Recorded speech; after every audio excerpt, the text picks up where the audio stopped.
Good evening, ladies and gentlemen. I would like you to take your seats because it's time to start.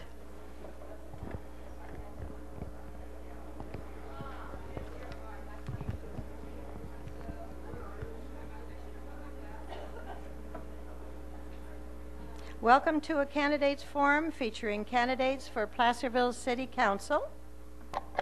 I am Betsy Kerr, a member of the League of Women Voters of El Dorado County and the moderator for today's forum. As we begin, be sure to turn off any and all cell phones and watches and things that go ding-a-ling so that we won't be interrupted. First thing I'd like to do is introduce Patricia Garone, who will be our sorter tonight. We have a sorter, a collector, a timer, a card distributor. This is a very, very well organized system that the League of Women Voters has been using for many, many years. And here she is. You're going to talk about how you choose. She's going to talk about how she sorts the cards. In the interest of transparency, just because people have asked us before, how do we choose which questions to ask? Well, we don't exactly. You all hand the questions in. I put them in categories, and in those categories I hand to the moderator. In categories, she tries to get to as many different categories as she can and asks as many in separate categories going round robin as she can. Now, a lot of people complain because their questions haven't been asked. I have about 30 questions here, and I know we're not going to get to all those tonight because we have 3 people answering each question. So if yours doesn't get picked, it doesn't mean it wasn't in the pile, it doesn't mean it was a bad question, but I do have 2 questions here that are aimed at one person on the stage, one candidate. And the questions have to be answered by each candidate. So if you know you did this and you would like to change your question, you can come up and get it. Secondly, the League of Women Voters supports this brochure called Vote Smart. And it gives you the votes on issues of everybody running for president, senator, and House of Representatives. There's no biased information in here. Everything is in the public record. We just put it all in one place so you'll have it to look at. And so you can be a much smarter voter, and that's what the League of Women Voters is all about. We want to register voters, and then we want to make them intelligent. So the booklets are in the back. If you want one, you can have one before you leave. Thank you, Patricia. The League of Women Voters is a nonpartisan, nonprofit organization of women and men established to promote political responsibility through informed, active participation in government. The League does not support, oppose, or evaluate political candidates or parties. However, we do, after careful study, take positions on political issues. You will see on the back table the League of Women Voters' positions on the ballot measures, some of which they were able to study. They had time to study this summer. Others they did not have time to study, but they will tell you what they figured out after studying some of the ballot measures. Today's forum will be about 90 minutes long, and the format, it will be this. Each candidate will take 5 minutes in his opening statement to introduce himself or herself, describe the duties of the office and what, if anything, they would change, and they will describe what strengths and experience they bring to the office. You, the audience, will listen carefully and formulate your questions accordingly. When you have a question, simply raise your hand with the card in it, and Bev will come around and collect. Understand that all 3 candidates will answer all the questions as Patricia just called to your attention. If you have a personal question, just ask the candidate privately afterward. Next, the candidates will begin responding to these questions from our audience. The questions will be reviewed by Patricia to combine duplicates. There are lots of duplicates check appropriateness, so we don't get any bad language. Each candidate will have 2 minutes to respond to each question. 1 rebuttal each will be permitted for 30 seconds. We have a timer who will indicate very strongly to the speakers how much time they have left and when to stop. Then, when we're all done, the candidates will have 1.5 minutes for their summary remark. And I will alternate who gets each question first. So, for example, if we start with Tricia, then the next person to be for the first question, and the other 2 will answer. And then the next time we have a new question, probably Carol will be the ones to answer first. So they will take turns answering first. In the interest of time and decorum, please hold all applause until the end of the forum. And now I'd like to introduce the candidates running for the City Council. Trish Wilkins, George Lowry, and Carol Patton. May we now have your opening statements. Trish, I'll have you go first. Okay. I'd like to thank the League for having us here to introduce ourselves to you guys. My name is Tricia Wilkins. I am a homemaker, a stay-at-home mom. I have 2 children, ages 5 and 2. I'm married. I attend New Wine Christian Fellowship with my husband, the same church we were married in, and the same church I've gone to since I was 10 years old, right in Placerville. I've lived here all my life, and now I'm raising my family here. I have no personal interest, no relationships, no connections that I need to hide. I am honest. I have the desire to serve this community and the willingness to listen. I have a vested interest in the prosperity of Placerville. This is where my family is, and the community that I grew up with is right here. On council, we will oversee the annual budget, create and implement rules and regulations as they pertain to development, to growth, infrastructure, parks and rec. We decide where funds should go to best benefit this town. And most important, we need to listen to the desires of the community to decide what is best for all of us. Currently, the VIP program, the Volunteer in Placerville program that was put by council, that is something that I am excited about. The community chats, that's another thing that I think is good that the council has done. We aren't promoting ourselves to the best that we could. Our history, we need to take advantage of that. We need to make it less difficult for businesses to open and succeed in Placerville. We need to use our history to attract them. We need to be attractive to people to want to do business here and make it easy for them to operate. We need common sense, whether it's for sign placement, sign usage, how to restore a historic building, how we respond to state mandates. It's common sense. We need to let the people vote, not just the 5 people on city council. I will always listen to everyone. On my website, I have my cell phone number on my business card. If anybody doesn't have it, if you want to come up to me after this is over, or if you want to call me, it's 530-303-8882, and I will answer my phone, or you can send me a text, and I will listen to what you have to say. I'll talk to you. I'll hear what your plan is, what your vision for Placerville is, and the concerns that you might have. We won't always agree, but I will always listen. The experience I bring, I was an office manager in the private sector. I controlled the budget, and I set the goals for my office. Every month, I wanted to out-earn the goals that I set for myself and reduce the losses to below what I had set. I talked to businesses. I've been walking Placerville Drive, Main Street. I've been listening to you, business owners, what you need, what you want to hear, what you want to see, and what I want to work for the best of Placerville. I bring principles and values that will filter what comes before me as a council member. And that is why I'm running for city council. Thank you. Thank you, Tricia. George. Thank you. My name is George Lowry, and I asked for an opportunity to serve as your city council person. My wife and I, Jan, have been married for 36 years. Our first date was 40 years ago when we went grunion running. We moved to El Dorado County in January of 1993 and then into the city limits in 2001.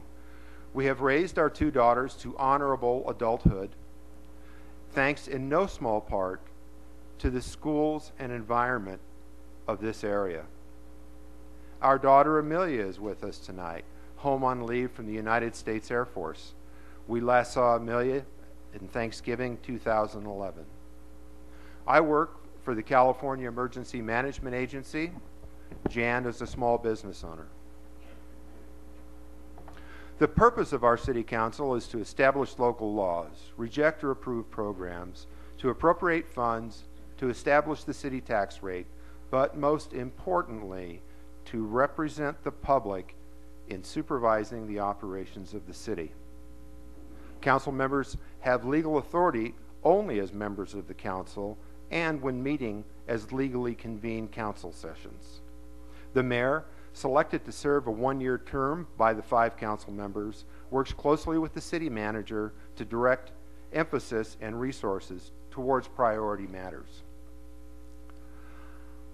I think all current council members are honorable people with the best interest of Placerville at heart.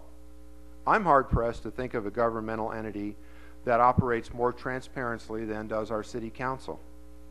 My emphasis at the outset would be to encourage those who go unheard at council meetings to speak up more. I also plan to get out into the town and meet with people, and here's the promise book.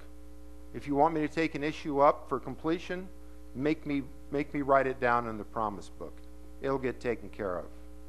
Also, along the axis of transparency, if and when we do meet, be it at Centro or Zia's or what have you, I'll tweet it. I'll tweet the location where I am and tweet the names of everybody there with me, because I want everybody to know where I am, what I'm doing. So the changes I might put in place. Changes that I would put in place?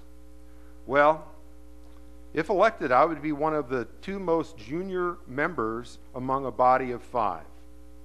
Any changes I might seek to make would only come to fruition through working for consensus and keeping my thinking in the solution rather than in the problem. That said, my top 3 priorities: further boosting retail activity to improve sales tax revenues, a street paving plan based on past analysis, water and sewer line replacements based upon age and condition. Obviously, paving upgrades and underground utility replacements would have to be done in close concert with each other. My 24-year career in public safety telecommunications has afforded me the opportunity to do complex systems analysis, oftentimes helping local and county governments to reach consensus of how, with limited funding, to craft systems that best serve those involved, both first responders and citizens. My years of project management experience have taught me that, jargon and charts aside, a project manager is most successful when wielding persuasion rather than simply issuing orders. I currently have 2 major projects underway: the replacement of 80 earth stations in the state's emergency SATCOM network and the refresh of the radio dispatch console and the emergency telephone system in the California State Warning Center. I am called upon to put into service reachback telecommunications from remote locations, oftentimes under initially primitive conditions, oftentimes also with a very impatient fire boss or incident commander nearby. It's really no better way to learn some grace under pressure.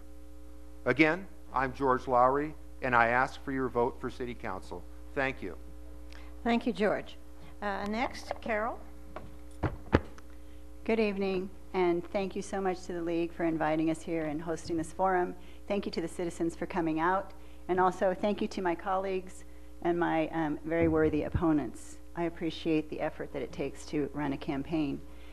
As most of you know, my name is Carol Patton. I am a California native, and I've lived in Placerville and in the Placerville area for over 32 years. Currently, I'm living in a home built in the 1930s that I affectionately refer to as the Rock Lobster House. It's built with cobbles, all from the American River. I have a son, Christopher Michael, 29 years old, a daughter, Angela Grace, 27 years old, and a new grandson who's now 16 months old. Both of my children attended El Dorado High School in the Public Union School District and are also successful citizens of our community. In the late 1980s, I asked the city if I could plant a garden here at the Ivy House parking lot, and from that moment on was hooked on civic duty in the city of Placerville. I joined Community Pride, planted the garden at the Ivy House, planted the garden at the Mooney Fox lot, and planted the garden across the street at Bedford Avenue. Those early successes led me to then join, or at least apply, for the City Planning Commissioner, which I was approved for in 1992.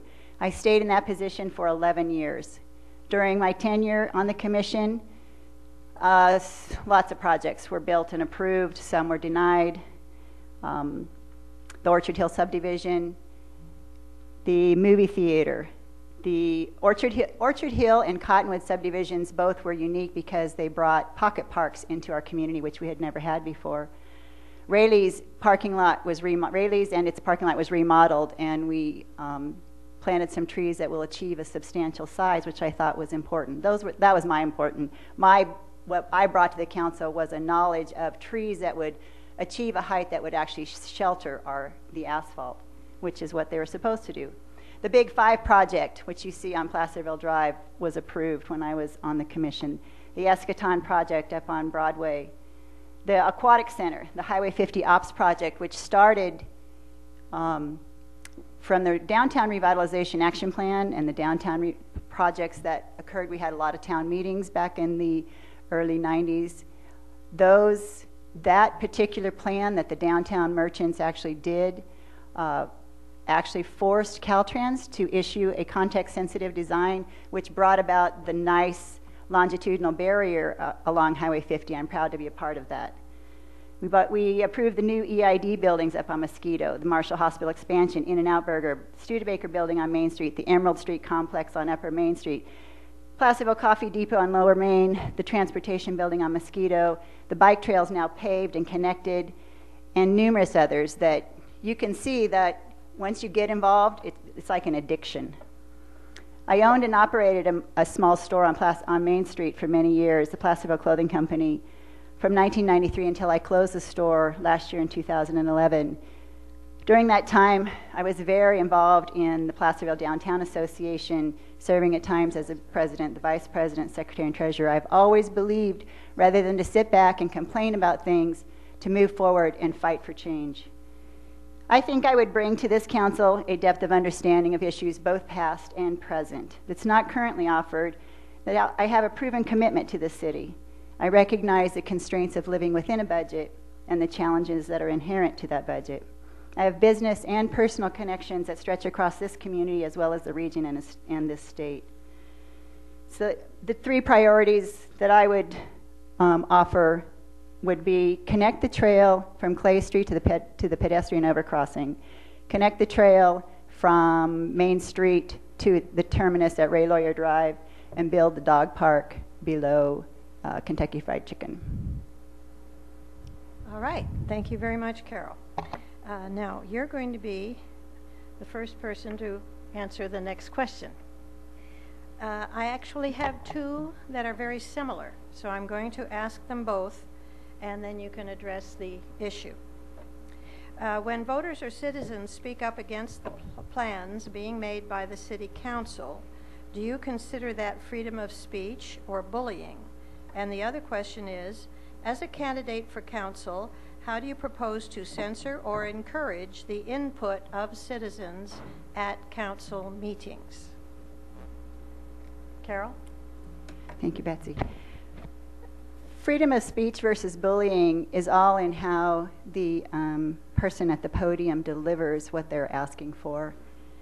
I believe fundamentally that every citizen has a right to their opinion, but they only have a right if they can speak respectfully without personal attacks.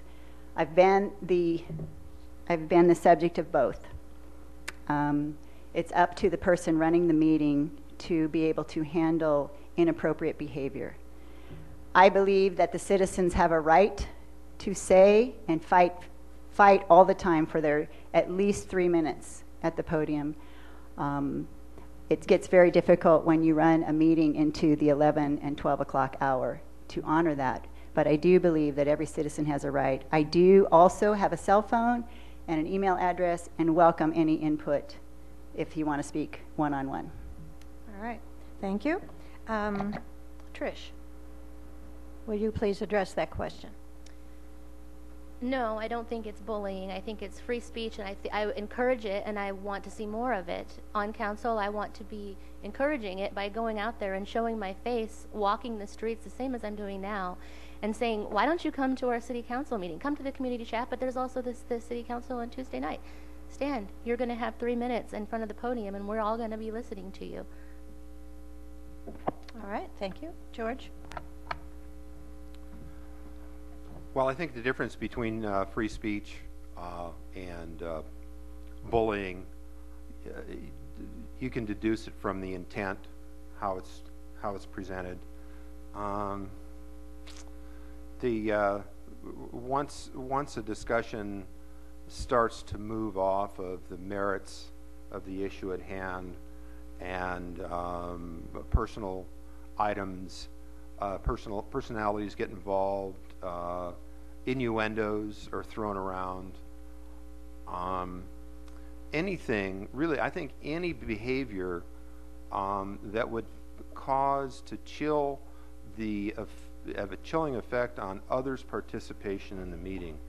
When you have a situation where one person's utterances make another person reluctant to come up and say their piece, I see that as bullying. Now that's entirely different from free speech. Free speech can be a very spirited exchange. I enjoy very spirited exchanges.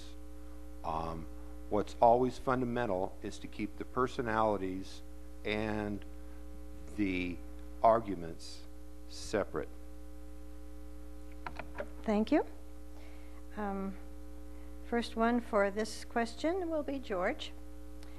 Will you protect the historical and rural integrity of Placerville and not work to build it out, causing Placerville to look like anywhere? You're first. Oh, yeah, I'm glad you asked that question. So I transferred from Southern California to the Sacramento area with the state, as I said, back in '92. So when Jan and I were driving around looking for a place to live, we were based in the Pocket area and we drove everywhere.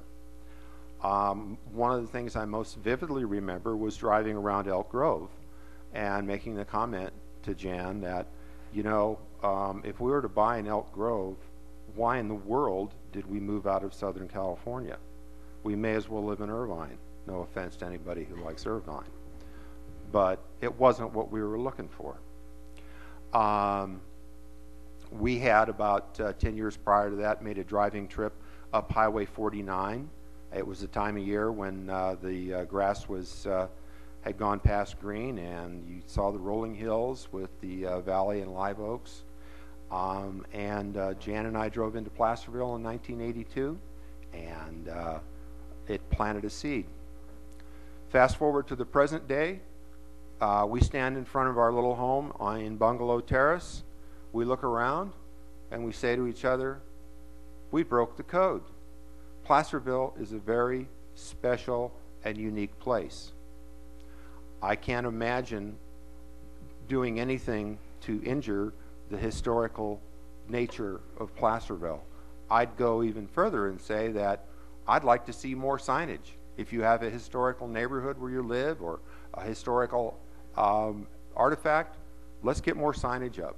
Let's make it easier for the folks who come to visit us to enjoy all of the details and the richness of our history. Thank you. Thank you, George. Carol. That's a great question. Our community is honored to have a couple of people that are involved in the history of our community. We have a historical advisory commission, and we also have a heritage association. And when I was involved in planning commission, I sought the input of the Heritage Association on every item that had historical background, because I am not an expert on what a Queen Anne's portico is supposed to look like. And I don't pretend to know those things. I do, and I did over the years fight for the historical integrity of Main Street, where the section of Main Street from Bedford Avenue to Center Street or Sacramento Street isn't fractured with the tooth gap development that you see on Placerville Drive and on Broadway, where the parking lots surround the buildings. So that was very important to me, that we follow that same design theme even as you get into this block of Main Street, where there is a little bit more of that gap tooth development. It gets a little more difficult on Placerville Drive and Broadway, where we don't have the strong architectural standards that we have on Main Street. So when Home Depot came in and you had huge corporate America telling this little city of Placerville what they were going to do, and we ended up getting a really beautiful Home Depot out of this corporate America, I thought that was a feather in our cap. Home Depot has been a wonderful neighbor to this city, and I hope will still be there for many years. Anyways, that's all. Okay, thank you. Trish, will you take that question? Yes. I think it is, our biggest asset is our history. We need to not only protect it, we need to use it to promote. I've sat and listened to the the Historic Advisory Committee. They advise the Planning Commission to what the vision for the downtown would be. We could make that the 5th historic district. I think it's important to keep the look, to preserve the what it looks like, because people don't want to come here and they don't want to see Folsom, because they could stay in Folsom, and they don't want to come here and see, well, this looked like it could have been old, but then they renovated, and this isn't a fun place to be anymore. So we need to use our history to promote our town and make it someplace that people want to bring their children for field trips, for tourism, take advantage of that. Thank you. All right, Trish, you will get the next question, which is related about tourism.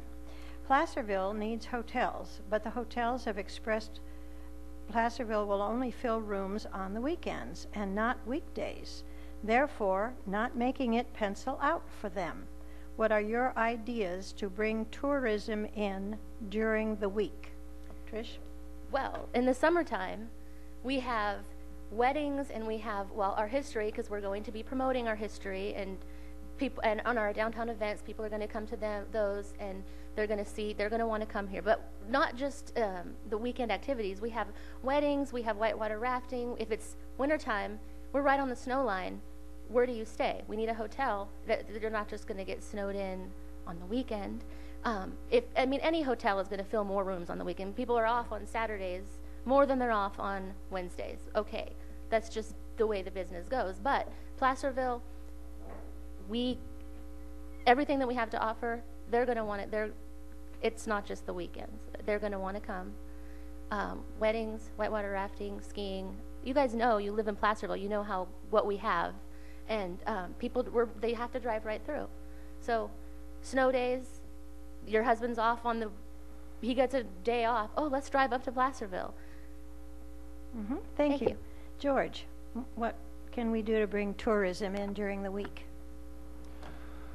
Well, as a frequent traveler on state business, I've learned that hotels do 2 primary categories of business. They do the weekenders, and then they do the weekday business travelers. And until we can build a set of attractions to draw corporate accounts, any number of groups that would like to hold conferences, having the facility for the conferences, doesn't have to be some city-built facility. Why not look to our wineries, our breweries in town and near town, to get business travelers into town, not simply to sell to the hardware store or not traveling salesmen so much as corporate-sponsored corporate retreats, seminars. Who wouldn't want to come to a gorgeous place like this to enjoy a seminar, to do a corporate offsite? This is an ideal location for it.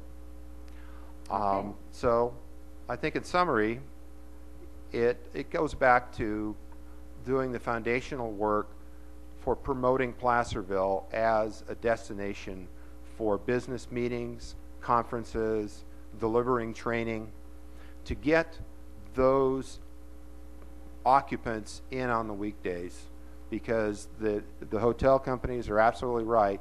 If they don't have weekday guests, it's not going to pencil out for them. Thank you. All right, thank you. Carol? I'm going to have to tag team on George because I honestly believe that convention center and seminars kind of go hand in hand with weekday filling up of the beds. It's been a problem that we looked at up on Point View Drive. The idea was a convention center and hotel that would tie into the Apple Hill region and perhaps boost all of that. As most of you know, that particular project went bankrupt, but the road has been built and the project is now owned by River City Bank, and they're looking for sources of funding, but the idea was a convention center hotel at that area.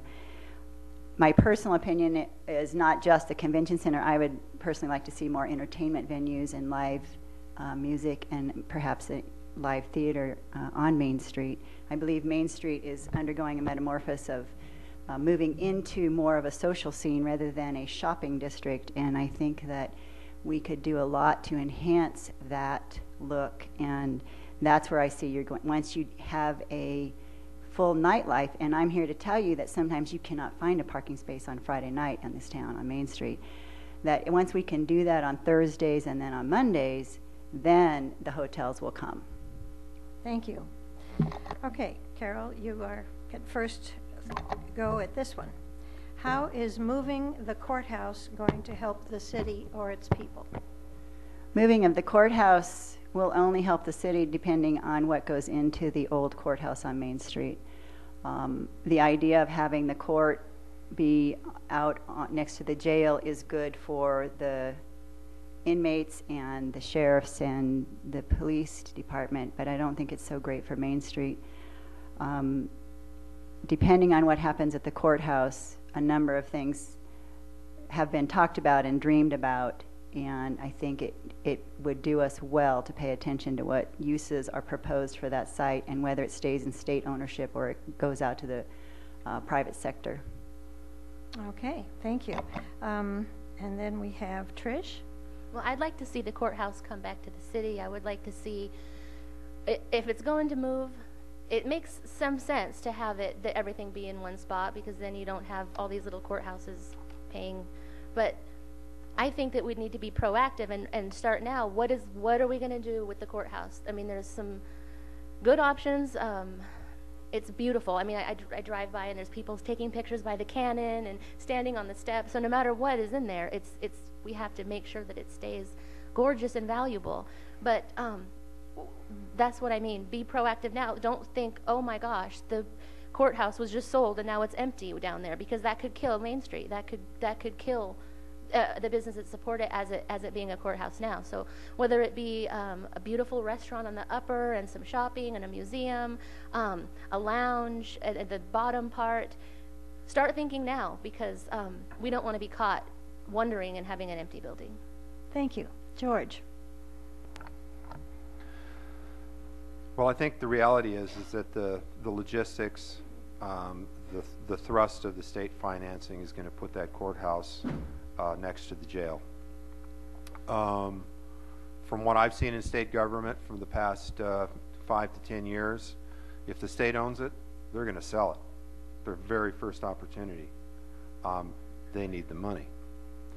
And I agree with both my colleagues here. The sooner we start planning this for this eventuality or reality, the better off we'll be. This is a classic example of something that needs to be, pardon the use of this word, but socialized throughout all of the stakeholders. Everybody who has even a mild interest in what might go in there, whether it's a pizza oven or a bead and craft shop. They need to have their opportunity to have their say heard. I'd also amplify that if the courthouse moves, we'll probably be faced with the decision of how to repurpose the old post office, because I have every expectation that the district attorney is going to move up the hill as well. So these things don't happen in isolation. Thank you. All right, thank you, George. You'll be the first one to answer the next question.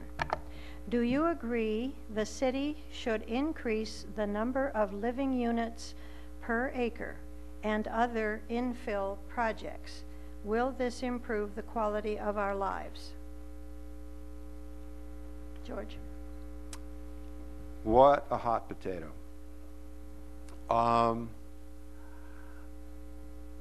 Well, it's obvious that the only development that's going to take place in Placerville is going to be infill development, if it happens at all.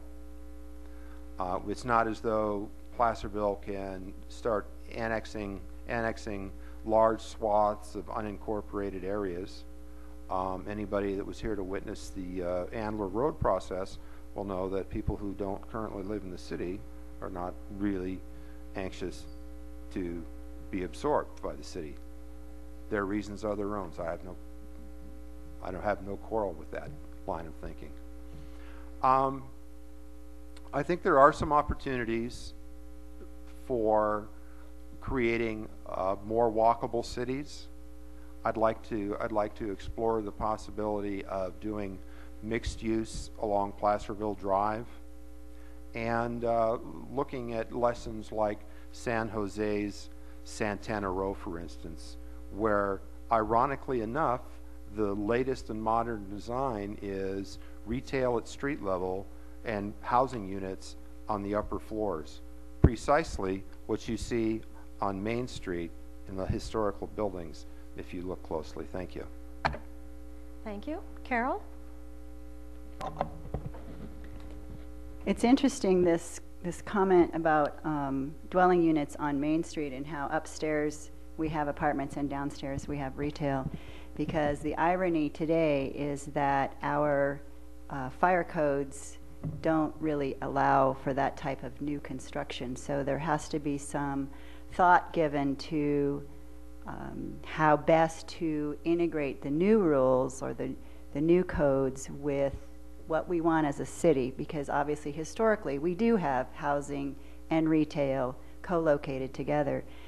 When Western Plaza was built on Placerville Drive, I asked the developer if he would consider putting retail down low, or excuse me, housing down low next to the creek. I thought, what a wonderful idea for this idea of multi-use, but he wasn't into it. He wanted office and professional only. But nonetheless, I think it's current. I think that walkable communities, when you look at walkable communities and you study them, they have lots of density in very small areas, and it tends to support busing and transit issues, and it supports sidewalks, and it supports retail, and it supports a mixed use of clients as well and residents, so that it's not just isolated neighborhoods. And that's something that I fought for about 20 years. Thank you. Trish? Well, I don't think that isolated neighborhoods are too much of a bad thing. In Placerville, I like, well, okay, for the downtown, to have mixed use, to have retail with residential upstairs, those are historic buildings, so we can go by the historic code. If they're going to leave it like that, okay, but to build I like the feel of Placerville the way it is. I don't think that it would improve our quality of life. All right, thank you. Okay, Trish, you'll be the first person on the next question. I have two questions here on fire protection services and sewer rates and so on. So I'll ask those. How are fire protection services provided within the city of Placerville? How are they funded? And what about the outrageous water and sewer rates? will you pledge first and foremost to seek grants to bring these rates down? Okay, the fire is paid for with the property taxes from the city through the county. The water rates are high because Placerville City Council didn't just say that we're going to impose high rates on the on the residents. It came from the state. So what we can do is not vote for, okay, this is not having to do with City Council, but the regulations that come from the state. We had a water plant, it needed to be better, we were going to face fines, so we fixed it. The voters chose to tax themselves with Measure H, so that was a good thing that we put it to a vote. My pledge is, yes, we need to look for, in the future, before, when we see things coming down from the state, or we see things that are going to happen that we have no control over as a city, we need to start then looking for grants, looking for help to our city, because we can't afford these little things on our own, whether it's to fix a road, and we say, this is money available if we fix this road, and if we use it for a bridge, okay, well, we're going to start now, we're going to look for those grants. So yes, that's my pledge. All right, thank you. And George? Well, Tricia summed up the issues pretty well.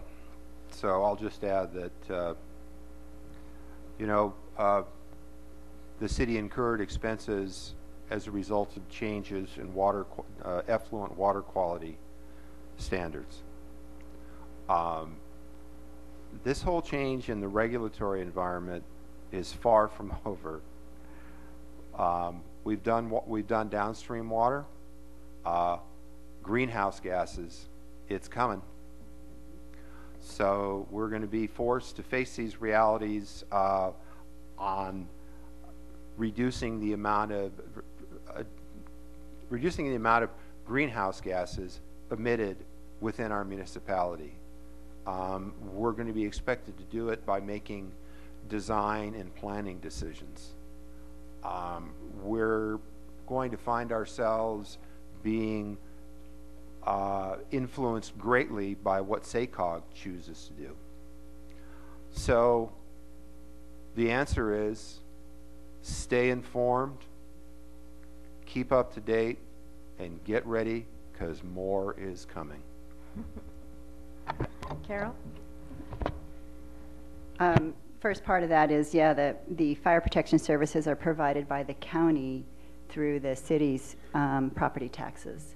The second part of that, the water sewer rates, the citizens didn't exactly vote to tax themselves. They voted to increase the sales tax for the city retail. So the city council, the city and our city staff was looking at fines of $160,000 a day for the sewer treatment plant, the effluent being discharged into the creek, and they opted to put in the $30 million water treatment plant. And that drove the price of this project of the sewer and water rates.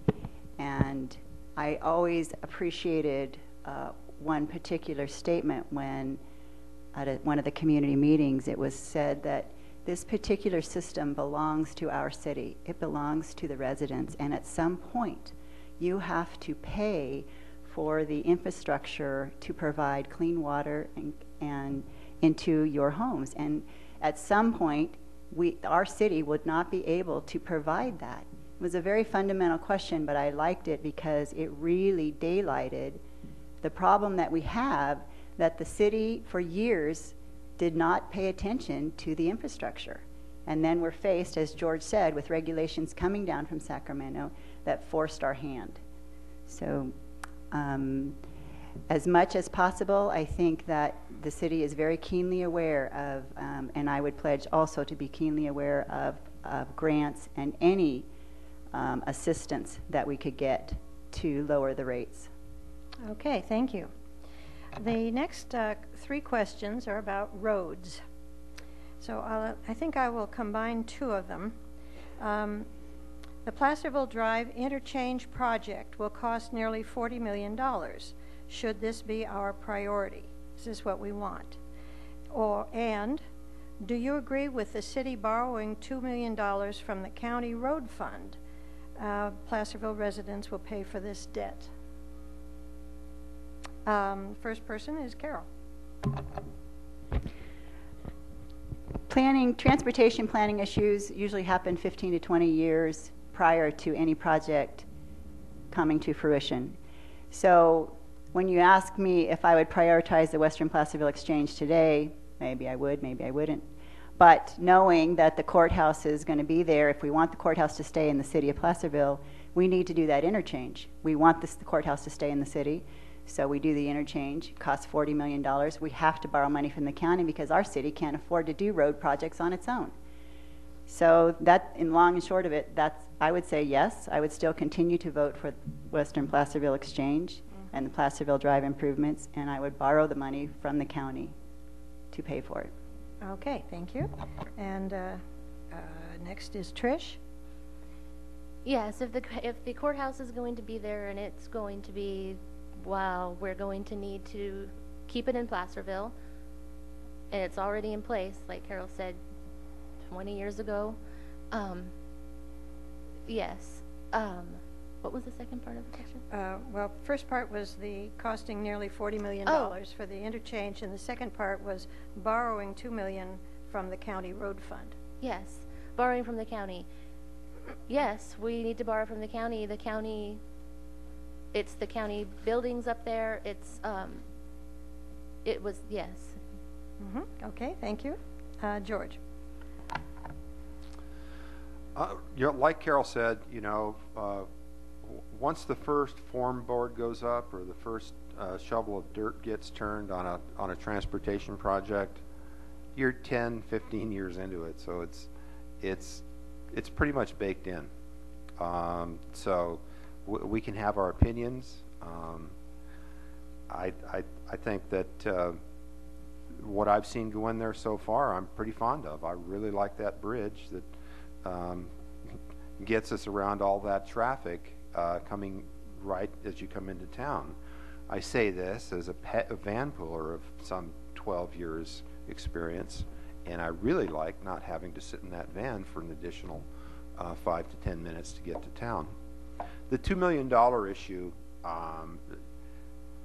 it's if we're borrowing the money to improve the likelihood that courthouse will stay within the city limits, I think it's a wise investment, but it also begs the question of why does Placerville continue to be a bit pauperized? I suggest we need to increase revenue by increased promotion of the city. Okay, thank you. You get to be the first one on this one. Betsy, now can we do a rebuttal or a... Yes, you have a 30-second rebuttal. I just wanted to clarify, you said $2 million or $20 million was borrowed. Is that from the county or from the Transportation Commission? The question is borrowing $2 million from the county road fund. I just was hoping for clarity on that, just wanted, because the Transportation Commission is something different than the road fund of the county. Oh, okay. All right. Okay, here's everybody's favorite question. Were you for or against the roundabout, which would have disrupted businesses in the area and forced the farmers market to move? And the first one is Trish. Against the roundabout. Placerville doesn't need a roundabout. It doesn't fit with the look or the feel of our town. It's not what we should be going for as a historic community. It would have damaged the parking for downtown, and it wasn't supported by any of the businesses directly surrounding it. So no, I was against it. Okay. George? Well,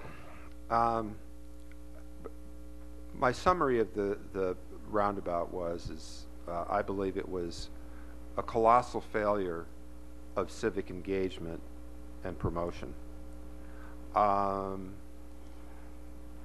first heard about the roundabout when a young gentleman accosted me in the farmer's market and pointed at the intersection and says, "You see that? I'm gonna turn that into a traffic signal." And I'm old enough to react to something like that by saying, well, that's fine, young whippersnapper. I'm good for you. The whole, I guess what probably bugs me the most about it is in state service, especially when there was a lot of Homeland Security money flowing to the state and the counties, all number of vendors were there with their shrink wrap solution. I felt a little bit like the roundabout was applied as kind of a shrink wrap solution without really a grassroots wellspring of desire for it. Merit aside, that's always a losing proposition. Okay. Carol? I was an avid proponent of the roundabout project. It was not just the roundabout. It was composed of 4 different elements. One was a new parking lot. One was the bridge, the Clay Street Bridge that does not meet any federal standards at all. One was realigning Clay Street with Cedar Ravine, and then the other was the roundabout in favor of a 4-way intersection, be it with a stop sign or a signalized intersection. We give lip service to walkable communities, and every study that you look at says roundabouts are better for pedestrian. Every study you look at says roundabouts are better for vehicular movement and vehicular traffic accidents. I was a proponent of the roundabout, continue to be a proponent of that project. I would love to see, like I said, the Clay Street Bridge redone, the trail paved to the pedestrian overcrossing at Bedford, a new parking lot back on Locust Avenue, and the roundabout. All right, thank you. Here again, I'm going to double up a question. They are 2 sides of the issue. What do you want to change in the city, and what do you think the city is doing well? Trish. What I want to change in the city, it's more of what I want to preserve in the city. I want to change, if we're heading in a direction of roundabouts and making it look like not Placerville, but like I said before, I ate Folsom as an example, then that I want to change the direction back to where we keep it historical, we keep it the hometown feel. So this is the way of life we want, and so this is where we live. This is what we want people to see. This is what we are. We aren't like that. We are Placerville. We have historic buildings. We have a hangman. So that's what I would like to change it away from that direction and keep it going in this direction. All right, thank you. George. What do I want to change? And what do you think Placerville is doing well right now? Well, what I think Placerville is doing well right now is being Placerville and not a fake French provincial development as we see elsewhere. Placerville is doing a great job at being unique and genuine. What would I change? I think I'd probably want to make the city government, the city participants and volunteers to really go after promoting this city in every way possible, get some good grant writers, and start banging down the doors in Sacramento and DC to get some of those grant monies that Placerville and the state of California is entitled to. The state of California only gets back 77 cents of every federal tax dollar it sends to DC. Okay, and Carol.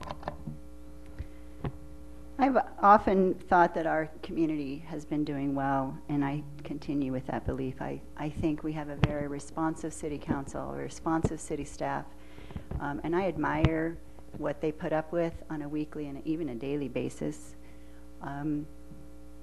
I think the addition of the volunteer organization, the standards that they set just recently, was a huge coup. I think that's great that we can tap into the resources of our community. I think our volunteer, the depth of our volunteers has always been one of our strengths.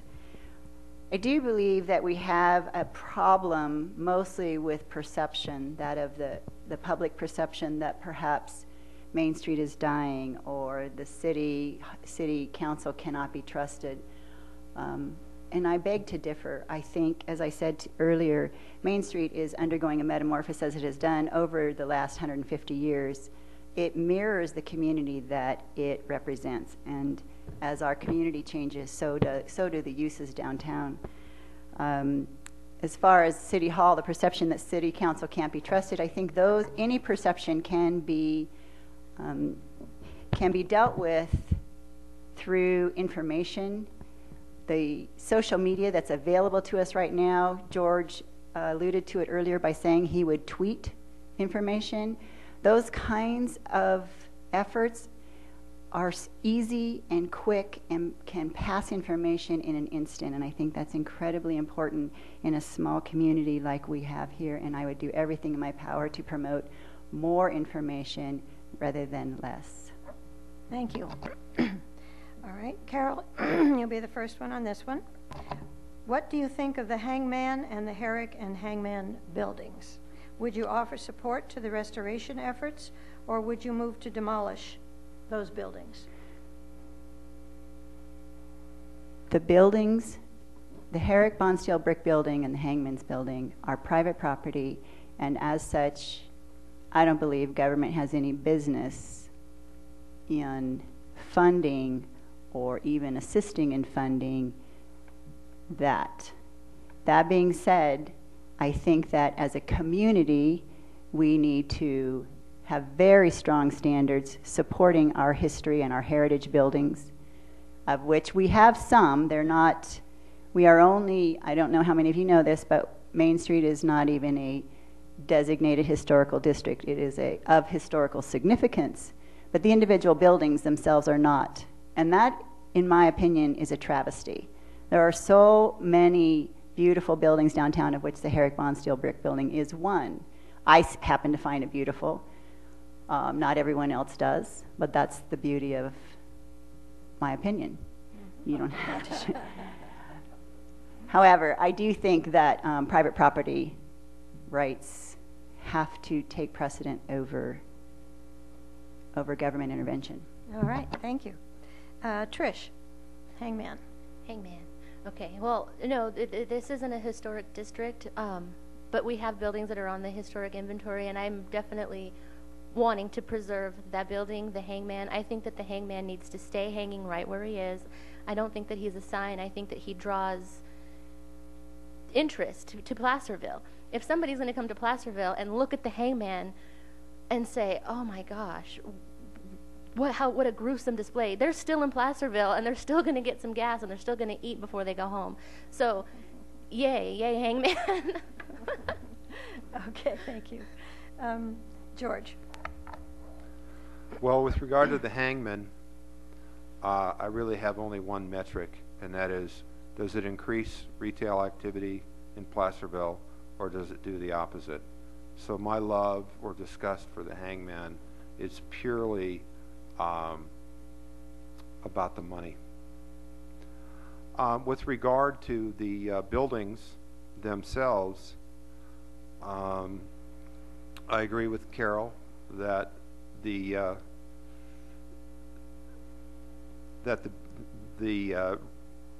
improvement of those buildings is the responsibility of the owner.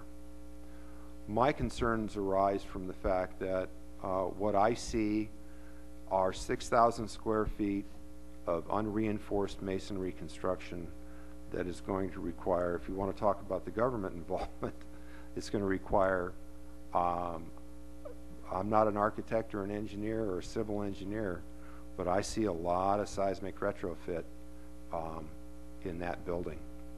And I wish them well.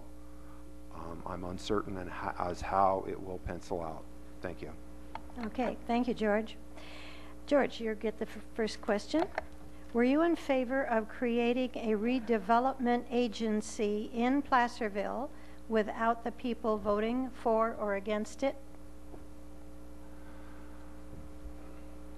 Well, redevelopment was a tool that no longer exists.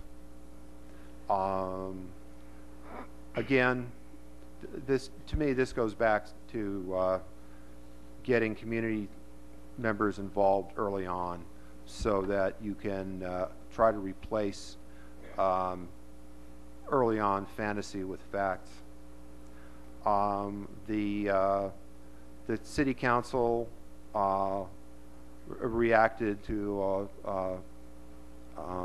some concern and in some cases hostility by eliminating their ability to use the right of eminent domain. So redevelopment had been turned into a pretty tame tiger by that point. But the fact remains that redevelopment is as dead as the petrified forest, and I haven't spent a lot of time wringing my hands over the current state of redevelopment. Okay, thank you. And Carol, for or against redevelopment? I am a proponent of redevelopment, was an active member in the Placerville area convergence teams, which spent we might have had 3 or 4 open houses to showcase what redevelopment as a tool could achieve. However, our governor decided otherwise. I would also like to note that Placerville was not unique, or the PACT group was not unique in their support of redevelopment. Many, many communities in our state have used redevelopment very successfully as a tool to keep taxes local. And that's basically what it was. It was saying to Sacramento, we would rather use our taxes here than let you have all of them. I continue to be a redevelopment proponent. However, as my colleague George has said, Jerry Brown did a pretty good job just taking redevelopment off the table. It is no longer a tool that we could use. Mm-hmm. Thank you. Trish, for or against? I would be against using eminent domain to take away property. As far as the redevelopment and the people, the citizens, and what they wanted, and we had people coming together strongly trying to get it to a vote and wanting to support and to shut down the redevelopment. Having that happen says a lot about what the needs and what the wants of our community is. But yes, ultimately, it wouldn't have mattered anyway because the state shut it down. So, yeah. Okay. Trish, you get first chance at this one. Will you be working with the county to promote the cause of box stores in the Missouri Flat area? And if so, what mitigation would you propose for the city due to retail sales leakage? I don't want to see box stores popping up all over. I don't want, if you're talking about out in the county, you're talking about in Placerville. I want to keep it local businesses in Placerville, local businesses, local retail. It all supports our community. You have one small business down here, and they're going to keep the money here. They're going to hire local accountants, local attorneys. They're going to hire local window washers and local gardeners, and then they will support their own business. The accountant will hire the local window washer also. So I don't think that having a big box store in Placerville would do us any good, because their money is going to go back to where their headquarters is. At the same time, the leakage from people going down to Folsom to shop, if the county can work with Placerville, if we can share some of the tax to come back into our city, we need to discuss that with the county. Mm-hmm. Thank you. And George? Well, I think it particularly in regard to the Missouri Flat proposed big box development, I think it's a really great opportunity for the county to demonstrate its goodwill with Placerville. well, the county, I believe, needs to recognize that people don't drive up to Placerville to use our Walmart, our proposed Costco, our Panda Express. People are not going to come to Placerville to shop in those stores. At the same time, those stores outside of the city limits have a great potential to be a drain on retail activity in town, and again, the retail sales tax revenue. I think the future of those big box developments outside the city limits, we need to engage quickly and in a very forthright manner with the county to advocate for the interests of the city of Placerville. All right, thank you. Carol. Retail sales tax leakage has been an issue in Placerville for as long as I've been involved, and I don't know that there's any one answer. And I go back to my comment that the way the consumer shops today is different than it was even 10 years ago. The internet and big box retail is where people spend their money. They spend their money at Costco. I can't tell you how many people tell me, oh, you can get that at Costco. Personally, I don't shop at Costco. That's how we can make a difference. If every one of us in this room right here said, I'm going to shop within the city limits. It's not real. It's not reality, because the fact is the city limits don't provide all the services. If we can hold it to Missouri Flat Road and the Diamond Springs corridor, that's okay. It's not ideal for the city, but it's okay. I like to think of concentric circles. Start in the city limits, go to the county, then go to Folsom, Sacramento area, then go to the internet. Doesn't even work like that, because the internet, you can shop in your pajamas. That being said, involvement with the county as they move forward on these projects is paramount to our interests, and I think the city has done a pretty good job of that. Was a little disappointed in the transportation comments, because I think the transportation impacts, the traffic impacts on Highway 49 are going to be tremendous on that old wagon wheel road. And for this county to pay no more than lip service to it is a travesty to the city. So I would also advocate for peripheral businesses. Perhaps we could get lucky enough to have somebody like a bag company come to the city of Placerville. But a lot of times those big box stores, they generate smaller businesses around that service the big box business. So that's what I would look for in the city, and also to stay engaged with the county. Okay. Now you get the first question. What is your view on annexation of island neighborhoods and areas of influence, such as Smith Flat and Motor City? Do you feel the property owners should have a vote? Carol. I absolutely think the property owners should have a vote. I think they do. I think they certainly are the ones that drive. They have to ask to be annexed. It is up to the city, and even more importantly, I think the city council, to be the cheerleaders for why they should. I think George had a very good point when he said that the Antler Road project, people didn't want to be part of the city. Well, why not? Why wouldn't you want to be part of the city? I want to know why. And then it's up to the council to say, well, look at all the benefits you get, and then promote them. The island annexation projects, they're just little pockets in our community that could be better served, I think, within our city limits. You just look at the fire tax fee right now. That $150 fee or $120 fee that's going out to every dwelling, every livable dwelling, is going to be imposed on those islands because they're served by, not by the city limits, by the city of Placerville. So there are benefits to being in the city, and that's what we should do for those annexation projects. Okay, thank you.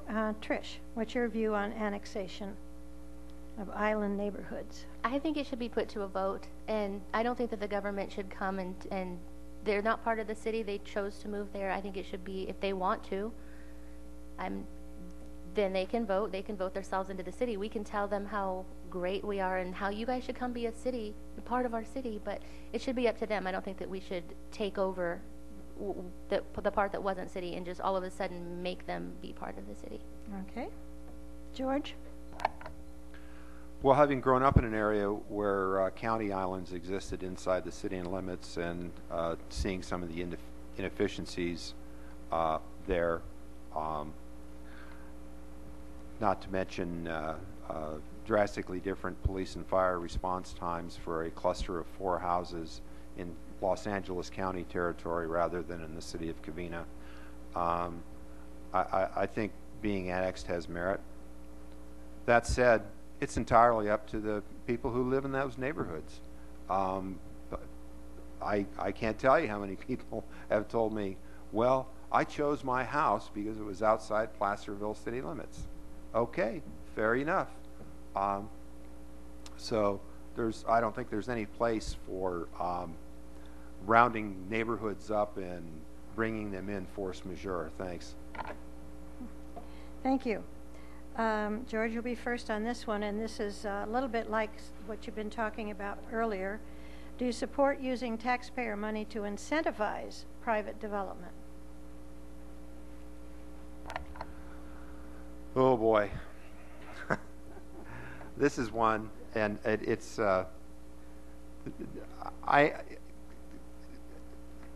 become fashionable to do this, but I've seen examples where it almost appears extortionate, where a private business says, we'll build our shoelace factory in your town if you forgive our property taxes for the next 20 years or in perpetuity. Another recent example is General Electric has a factory in Ohio, and all of the workers there at that factory pay their state withholding on an accrued basis throughout the year. And then at the end of the year, instead of sending that withheld state income tax from GE to the state, that's forgiven. So it's almost a situation where people are paying General Electric tax to have a job at General Electric, and that's not my idea of free enterprise. Okay. Thank you. And Carol? Well, the short answer to that for me is a big no. I don't believe in public subsidizing of private enterprise. I have been on a council or on the commission when we had to vote on sales tax revenue being postponed in order to pay the traffic mitigation for projects. It wasn't that it was forgiven, it was just delayed. In fact, the city does it quite often with street frontage improvement agreements where they say, yes, we expect you to put in a sidewalk, curb gutter and sidewalk at some point, but you don't have to do it today. It's not that it's been forgiven, it's just been delayed until it makes sense fiscally. So, no, I don't believe in subsidies for private enterprise. Okay, thank you. Trish? No, I don't believe either. I don't think that we should play favorites and give incentives to certain people and not others, so the answer would be no. Okay, thank you. We have a couple of questions that are very connected in the development range. What is your philosophy about growth, and what would be done to the city of Placerville for economic development if you were the only one making the decisions? What would Placerville look like? Growth and economic development. Trish? Well, I like to see responsible growth. I don't want to see a Target plop down in the middle of Main Street, Placerville. I think that we need to grow our business, fill the buildings that we have downtown, make Placerville attractive. My vision is Placerville. No vacant buildings. People coming here to our downtown events, people coming here to see our history and to visit Goldbug Mine. There's a lot of interest in Placerville, so people want to open businesses in Placerville. We're making it easy for them to do that. We're having our our town based on local investment, not huge growth. I'm picking on Folsom, but this is not Folsom. My vision is to never look like Folsom. Okay, thank you. And George? So how would Philosophy. growth and development be handled if I was the king of the world? Yes, and your philosophy on growth. Okay. Well, some growth seems inevitable. Infill development. More people want to keep moving to the area. Jan and our two daughters are living proof of that.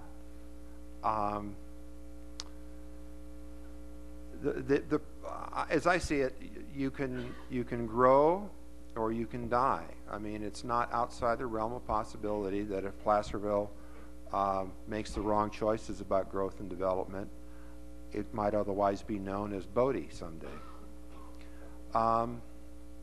So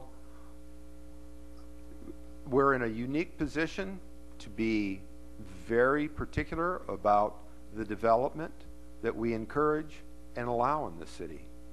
This is a place where businesses should want to come and should want to understand the value proposition of having a location, a presence in Placerville. Okay, and Carol? I love to play the game, Queen for the Day. Smart growth has been on the radar for many years, where you start with what we already have. Many communities try to recreate it. Palladio Town Center in El Dorado Hills is a classic example. They build their version of Main Street, which we have here already. My vision would be downtown very similar to what it looks like today.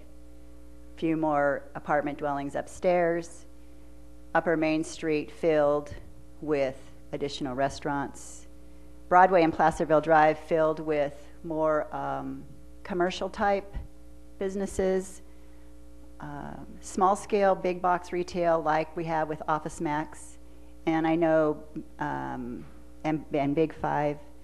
Home Depot is a large example, but we can bring in some of the bigger box retail and put them in areas that are appropriate. But the underutilized commercial sections on Placerville Drive and Main Street, or Placerville Drive and Broadway, could certainly be enhanced. And then in our residential sections, we have adjacent to our commercial core, we already have really strong standards for the historical areas. Keep those strong, perhaps look to adding any areas, and then allow granny flats and allow inclusionary housing. I think those are important for our city. We're very, very small as far as size goes, and so it's very important to make the most of what we have and don't kill the goose that laid the golden egg. Okay, thank you. Now, someone wants to know this. Have you read the new housing and zoning elements that have been recently added to Placerville's general plan, and do you agree with them? Carol? I have not read them. Thank you. Trish? No, I'm sorry, I have not read that. And George? Me too, I have not. Okay. Thank you. All righty. Now we'll have, George was third, so he's first now. Okay, what is your plan to revitalize downtown shopping? Of course, you've been talking about it, but somebody asked that. George? Well, someone else up here made a very interesting comment about the transition of downtown. Downtown has been in transition, again, as was said, for 150 years. One of the most recent and I think healthy downtown transitions that appears to be taking place is that now that we're starting to have very nice fancy casual dining experiences available to us, the nightlife can follow. We have little, forgive the term, green shoots of nightlife in town. I'm thinking particularly of the gentleman that runs the antique store / record shop up the street. He stays open till 10 o'clock at night some nights, and he has walk-in traffic that thank him for doing that. People come from out of town, or people come from in town to dine at Cascada, Heyday, Independent, Tortilla Flats. Now I've got to name them all, or otherwise I'm in trouble. But the point is that people like to go someplace after dinner, and I think it's a very healthy development for downtown. Okay, thank you. Carol?